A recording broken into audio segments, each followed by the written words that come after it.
Well, good morning, CSL Los Gatos. As always, I'm happy to be here with all of you on this beautiful day. Earlier, as I sat thinking about my talk, I was going, oh darn, we don't have any more holidays now till September. And then I realized, but we don't need to fear, because those of us who like to celebrate, we have a plethora of days to do so. And just this week of July 13th, there is National Barbershop Music Appreciation Day, Beans and Frank Day, National Delaware Day, in honor of Delaware being the first state to ratify the US Constitution. And there's also Embrace Your Geek Day. And tomorrow, the 14th, is Bastille Day in France, which commemorates the storming of the Bastille, which actually basically started the French Revolution. Well, it's also National Hot Dog Day.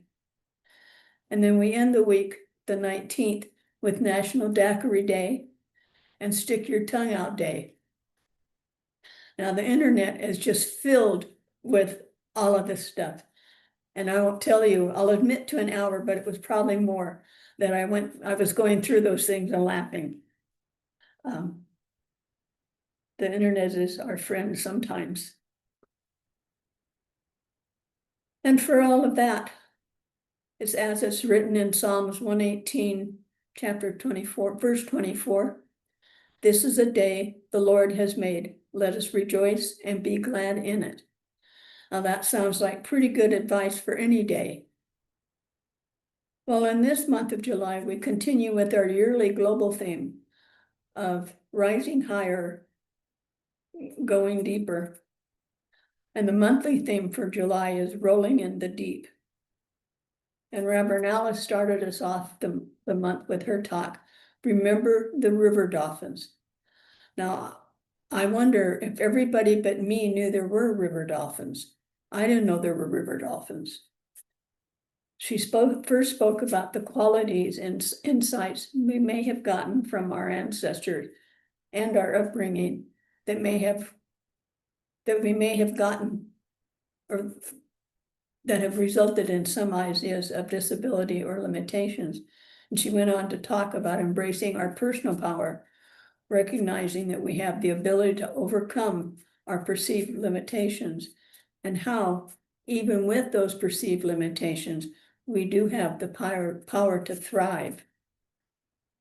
And so, as she said earlier, my talk title today is Breathe, It's Shark Week. Now, while the movie Jaws might have been a financial success, it didn't do a whole lot for sharks' reputations. And beyond the movie, there are a lot of fallacies about sharks that hang around, and we believe. Sharks are believed to be voracious, human hungry man-eaters, just looking for a chance to attack a human. Well, what I read said that's not true, that most attacks on humans are mistakes due to poor water visibility, or they just start as an acquisitive bite. And they said this is why there are so many more bites reported than there are fatalities. And of course, we only hear about the fatalities. Another fallacy is if you've seen one shark, you've seen them all. And that's not true either, because they're incredibly diverse. They have very different sizes, shapes, habits, diet, and behavior. And this one blew my mind. There are approximately 500 shark species, but only 3, the white shark, the tiger shark, and bull sharks, are responsible for the majority of all bites. And another myth that sharks are voracious predators. Basking sharks and whale sharks, the 2 largest species of sharks, are filter feeders that feed on fish eggs and tiny organisms.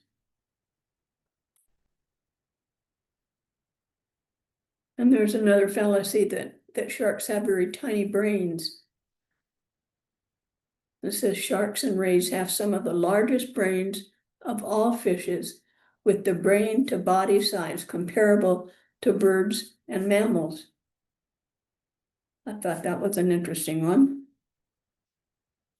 Sharks can exhibit complex social behavior, and some species can communicate by body language, living in groups and even hunting in packs. And lastly, the idea that sharks are the apex predator and a constant threat to human. This is just not true. Humans are the greatest threat to sharks. Each year, tens of millions of sharks are killed for their fins or are caught in fishing nets. And when so many sharks are killed, then it upsets the ecosystem.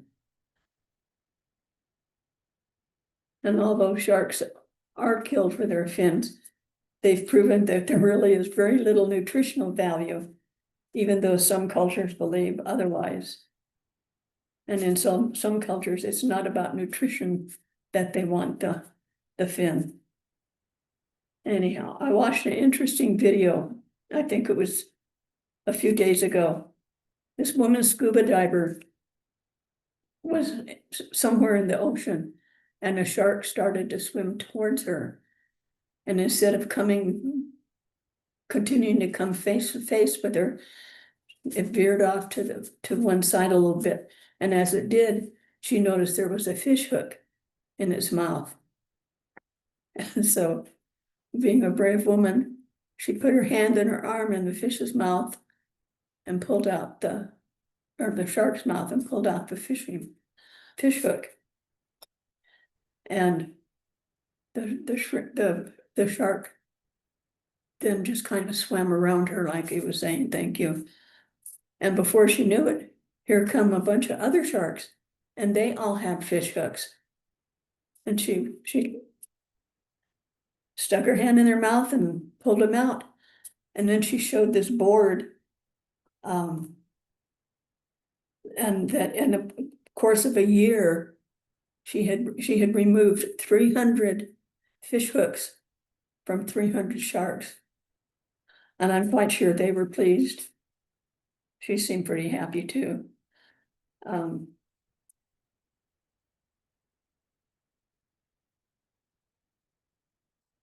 And to the point where now when she goes in the water, almost always she has sharks swimming around her, just kind of nudging up to her and saying hello and what. And I thought that's pretty brave, because I don't think I'd ever stick my hand in. I wouldn't even stick my finger in a trout fish's mouth. No.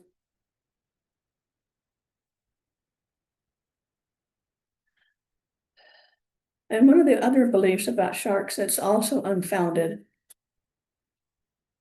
as opposed to them being solitary creatures, many of them survive in community with others.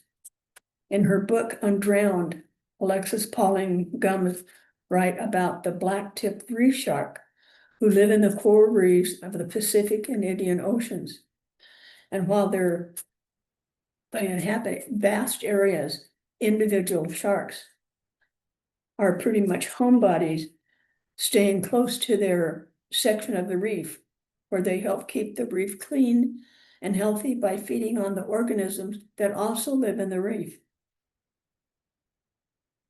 The reef species are therefore able to maintain healthy and stable populations.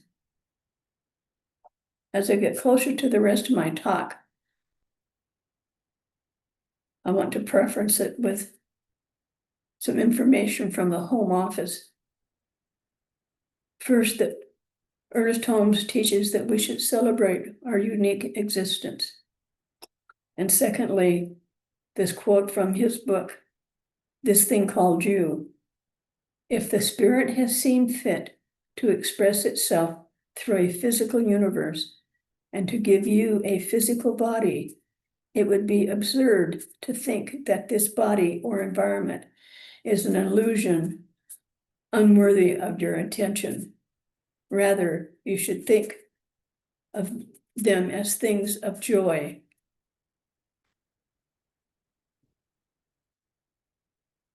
And I think this is further spelled out in the Lord's Prayer that ends with, "Surely goodness and mercy shall follow me all the days of my life, and I will dwell in the house of the Lord forever." Now, why all this talk about sharks, you might be wondering? I did. So I just spent a few moments debunking some of the long-held ideas and myths about them. And one of the ideas that sat in my thought the most is the idea that sharks are solitary creatures living their life on their own. And that is simply not true. As I said before, many of them live in close proximity to others, and in doing so form communities. I remember seeing a video some long time ago about how a group of sharks would circle around a school of small fish and circle around, and as it circled, it would tighten their circle so that it just kept the little fish just kept getting more dense. And then when it got to that point, then they would feed. And it was a way they didn't have to work near as hard for their food because they had them all there in front of them. No, not really such a thing to think of, but pretty smart on their part.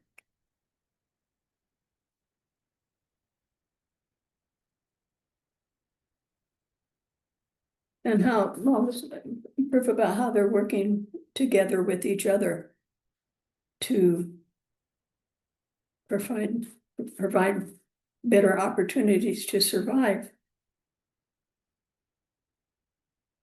So I hope with a couple of examples I've had that we can say that we can believe that sharks are communal.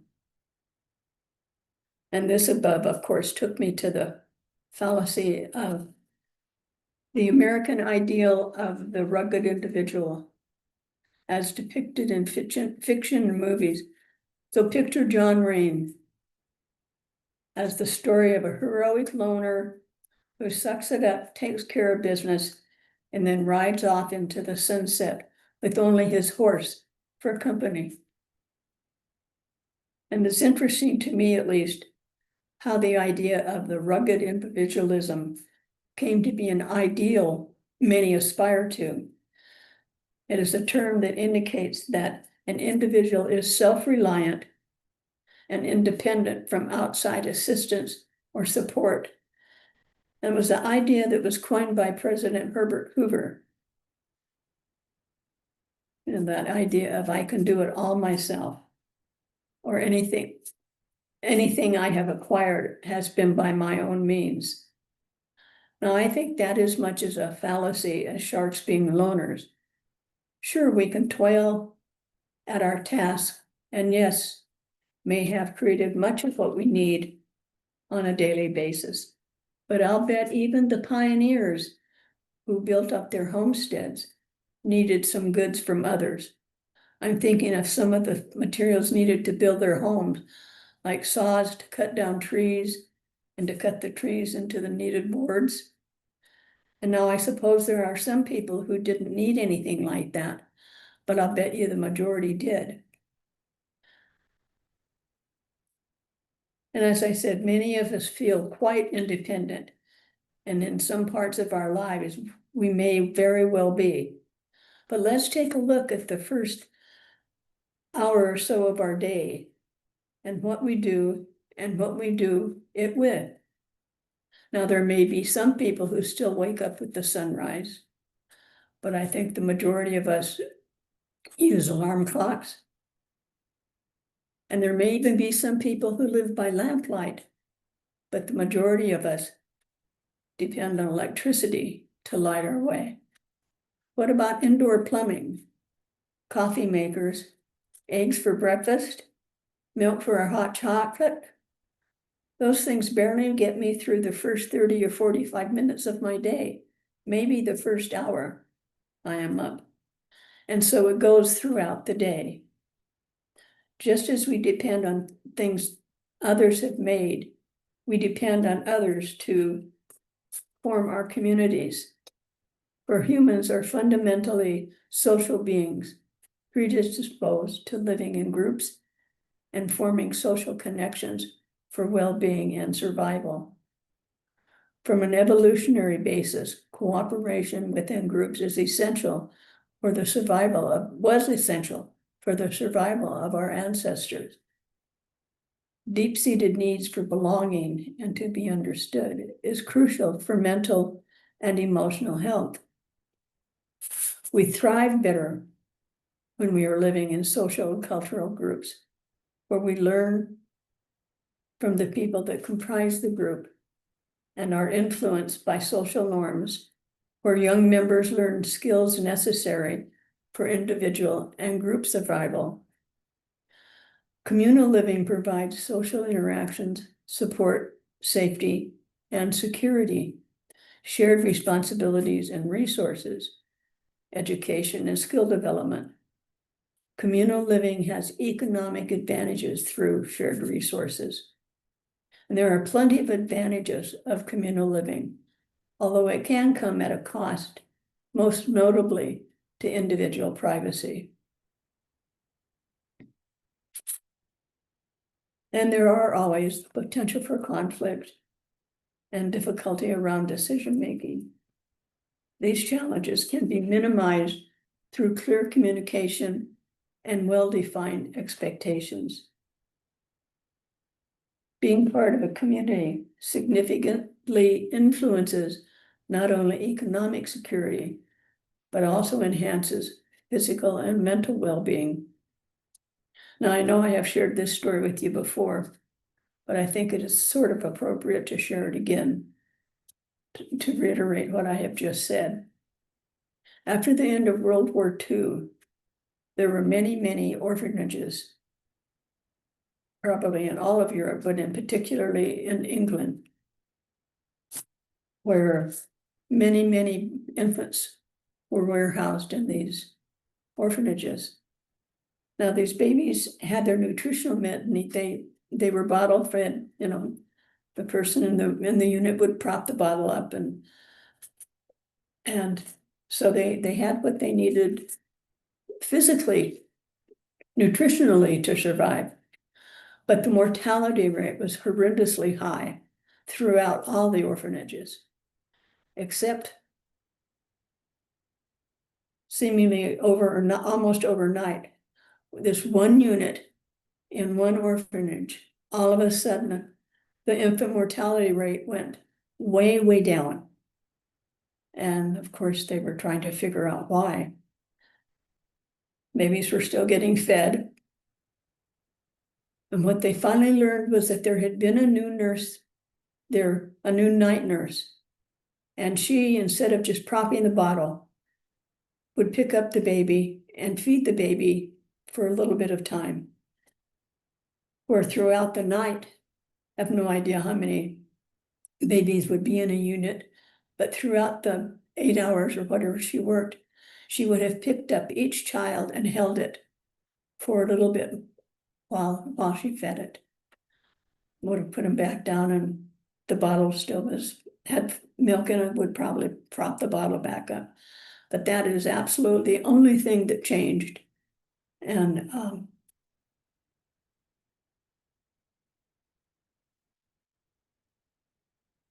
to me, that always exemplified that not just the need for touch, but even for the need of community. You know, so this little orphanage unit was a little community, and in that community, these babies lived to grow up a little bit older anyhow.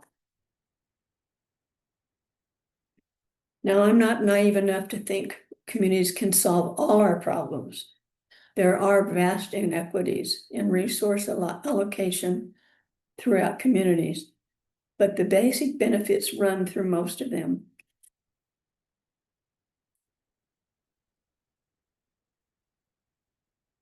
So earlier I had said that Ernest Holmes had suggested that we all celebrate our unique existence.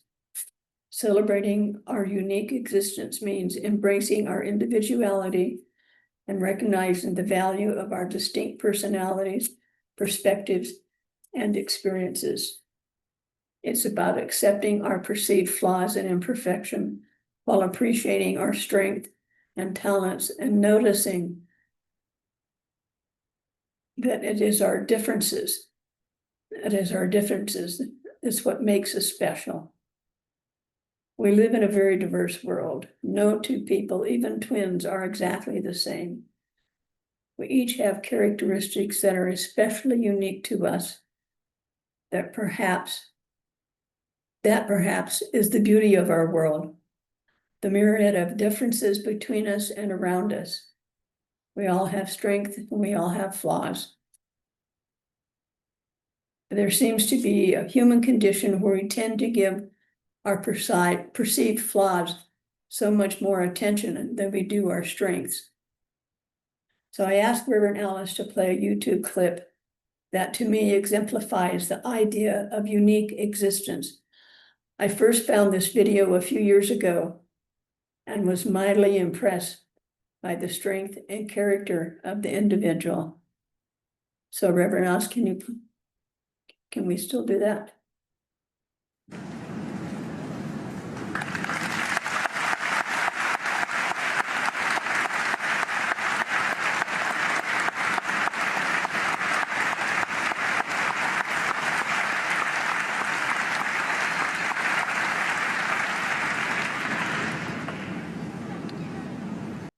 Now, not all of us can show our uniqueness in that same way, but we all have the capacity to celebrate ourselves. We can acknowledge and accept our uniqueness by recognizing our individuality. We can embrace our perceived flaws and celebrate our strengths. We can share our uniqueness by sharing our successes, express our individuality while connecting with others. We can prioritize self-care by nurturing our well-being, practicing self-compassion, and embracing our own unique journey. By embracing our uniqueness, we not only enhance our personal fulfillment, but also contribute to a more diverse and vibrant society. And it is through celebrating our individuality that we can truly appreciate the richness and the beauty of humanity. And maybe more importantly, celebrating ourselves creates the necessary space for others to do the same. Now, I want to spend the rest of my time in talking about a couple of radical ideas: radical self-love, radical love, and radical self-love. Radical love is generally an approach to love that is deep, transformative, and often challenging. It encompasses love for oneself, for others, and even for the world. A more common term for that is unconditional love. And where conditional love is a love that is given based on certain conditions being met, rather than being given freely. You do this for me or the way I want, and I will love you. If you don't, my love will be withheld. Unconditional love, then, is the antithesis of conditional love. With unconditional love, there are no specific conditions or expectations. It is love for the person just because they exist. Radical love can manifest in various ways, including extending love to those who are different, marginalized, and even to those who may have caused harm. And I know I've spoken about this before, but I have to do it again. It's about the mother back east somewhere whose teenage son was murdered by another teenager who was caught and convicted. And because he was a minor, just went to kid prison instead of regular prison. And I think it was maybe 26 when he got out. Well, this mother decided that she had to make her son's death count for something. So she started visiting him in prison. And over time, I remember one point she said something like, I'm going to kill you, meaning I'm going to kill the you that killed her son. She said it better. I didn't say it so good, but anyhow, for many years she visited him in prison, and she practiced radical love with him. She even put money in his canteen account and what have you. And when he was released, she took him into her own home. And he was able to, I think he went to school, went to college. I think he became a social worker, if I remember. But her ability to forgive and practice radical love changed both their lives for the better. Certainly gave him opportunities that he might not have had he gone back to his own environment where people were doing the things that he did before.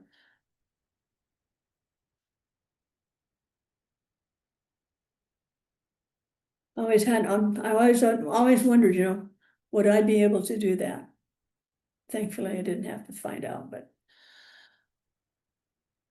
So, and while we all have the capacity for radical love, we need to perhaps begin at home with ourselves. Radical love, self-love involves accepting ourselves, caring for ourselves, and knowing that we are more than enough and inherently worthy of love, respect, and compassion. Loving ourselves is a radical act in a society that constantly tells us we aren't good enough. Radical self-love is an ongoing process that involves unlearning some of the toxic beliefs we have about ourselves, about our inferiority,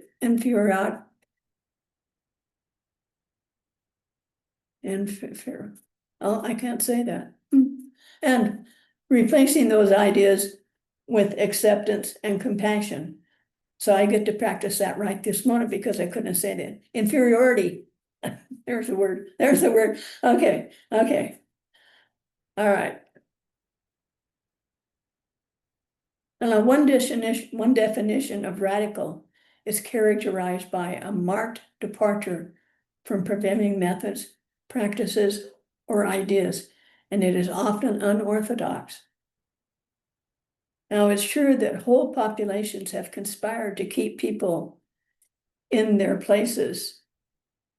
The opposition to the civil rights movement in the United States was an effort to continue to oppress minorities and keep them in their rightful places, mostly out of sight of the white majority. The idea of equality for all people was most definitely a radical idea in the fight for civil rights. When we recognize all people as the divine beings we all are, lives can change. Radical self-love is about accepting and appreciating ourselves fully. It is about prioritizing our own well-being, practicing self-care, and being kind to ourselves. It involves actively choosing self-compassion, setting healthy boundaries, and celebrating our unique qualities. We can begin this process by cultivating self-compassion, by treating ourselves with kindness, forgiving ourselves for our mistakes, and accepting our imagined imperfections. We can prioritize self-care by nurturing our bodies, engaging in physical activity, resting and recharging as necessary, and practicing healthy habits. Radical self-love is further encouraged when we do set boundaries, when we identify what we need, and when we communicate those needs, and what we do when we do what we need to do to protect our energy. Radical self-love embraces our uniqueness, and we can strengthen this by challenging our negative self-talk, by celebrating our strengths, and very importantly, by letting go of comparison. Now, at the onset, these ideas can seem kind of selfish, but I think they are diametrically opposed to selfishness. It is not selfish to take care of ourselves, because we can't do for others what we can't do for ourselves. So engaging in activities that we enjoy, practicing gratitude, and spending time in nature.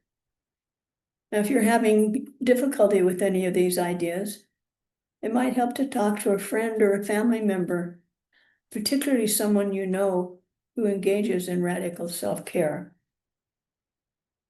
So I have gone from sharks to the radical idea of taking care of ourselves. I want to reiterate the quote from, or want to reiterate with a quote from page 47 of the Science of Mind textbook, where Ernest Holmes wrote, "It should be considered right to live and enjoy living, to be well and happy, and to express freedom is to be in accord with divine law and wisdom." Let us pray.